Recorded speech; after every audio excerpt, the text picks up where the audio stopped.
ஒரே நாடு ஒரே தேர்தல் தொடர்பாக முன்னாள் குடியரசுத் தலைவர் ராம்நாத் கோவிந்த் குழு அளித்த பரிந்துரைக்கு மத்திய அமைச்சரவை ஒப்புதல் வழங்கியது. மத்திய அமைச்சரவையின் ஒப்புதலை அடுத்து இந்த மசோதா குளிர்கால கூட்டத்தொடரில் தாக்கல் செய்யப்படும் என்று தெரிகிறது.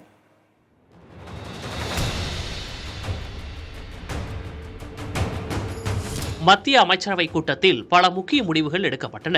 இவற்றில் ஒரே நாடு ஒரே தேர்தல் குறித்து முன்னாள் குடியரசுத் தலைவர் ராம்நாத் கோவிந்த் அளித்த பரிந்துரைகளுக்கு மத்திய அரசு ஒருமனதாக ஒப்புதல் அளித்துள்ளது. இதுகுறித்து பேசிய மத்திய அமைச்சர் அஸ்வினி வைஷ்ணவ், 2014ஆம் ஆண்டு நாட்டின் பிரதமராக நரேந்திர மோடி பதவியேற்ற பிறகு ஒரே நாடு ஒரே தேர்தல் திட்டத்திற்கு அதிக கவனம் செலுத்தி வருவதாக தெரிவித்தார்.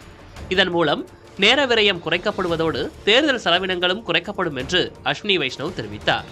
2047ஆம் ஆண்டுக்குள் சிறந்த பொருளாதார வளர்ச்சியை இலக்காக கொண்டு இத்திட்டம் கொண்டுவரப்படுவதாக அமைச்சர் தெரிவித்தார்.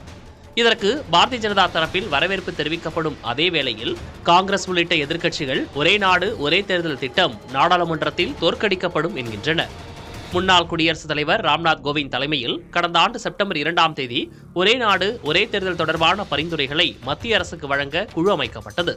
இக்குழு தலைநகர் டெல்லியில் பல கட்ட ஆலோசனைக் கூட்டங்களை நடத்தியதோடு அங்கீகரிக்கப்பட்ட அரசியல் கட்சிகளிடமிருந்து கருத்துக்களை பெற்று 18,626 பக்கங்களை கொண்ட அறிக்கையை கடந்த மார்ச் மாதம் குடியரசுத் தலைவரிடம் ஒப்படைத்தது.